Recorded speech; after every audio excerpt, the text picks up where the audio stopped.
Sonia Gandhi ಅಳಿಯನಿಗೆ township gift ಅನ್ನ ಕೊಡೋದಕ್ಕೆ ಮುಂದಾಗಿದ್ದಾರೆ. ರಾಬರ್ಟ್ ವಾದ್ರಾಗೆ ಬಿಡದಿ ಭೂಮಿಯನ್ನ ಕಾಣಿಕೆ ಕೊಡೋದಕ್ಕೆ ಮುಂದಾಗಿದ್ದಾರೆ ಅಂತೇಳಿ ಶಾಸಕ ಬಸನಗೌಡ ಪಾಟೀಲ್ ಯತ್ನಾಳ್ ಗಂಭೀರವಾದಂತಹ ಆರೋಪವನ್ನ ಮಾಡಿದ್ದಾರೆ. ಸಿಎಂ ಮಾಡಿದ್ದಕ್ಕೆ ಈ ಕಾಣಿಕೆಯನ್ನ ಕೊಡ್ತಾ ಇದ್ದಾರೆ. ಇದರ ಹಿಂದೆ 30,000 ಕೋಟಿ ಹಗರಣ ಇದೆ. ಸಿಎಂ ಡಿಕೆ ಶಿವಕುಮಾರ್ ಅವರ ವಿರುದ್ಧ ಶಾಸಕ ಯತ್ನಾಳ್ ಬಾಂಬ್ ಅನ್ನ ಸಿಡಿಸಿದ್ದಾರೆ.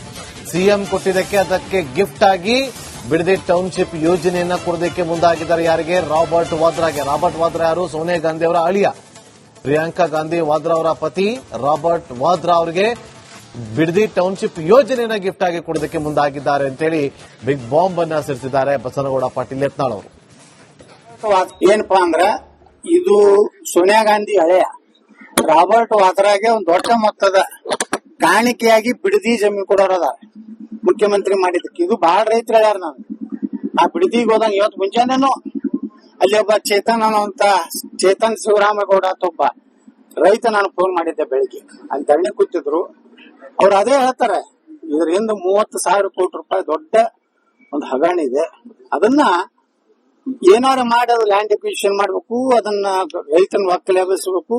ಪಾಪ ಅವ್ರಿಗೆ ಒಂದ್ 2 ಕೋಟಿ 3 ಕೋಟಿ ಕೊಡ್ತೀನಿ ಅಂತ ಆಸೆ ಹಚ್ಚಿ ಏನ್ ಹಾಳು ಮಾಡ್ತಾ ಇದ್ದಾರಲ್ಲ. ಈ ಮುಖ್ಯಮಂತ್ರಿ ಅವರಿಗೆ ಈ ರಾಜ್ಯದ ರೈತರು ನೆಮ್ಮದಿ ಇಲ್ಲ, ಸಾಮಾನ್ಯ ಜನನು ನೆಮ್ಮದಿ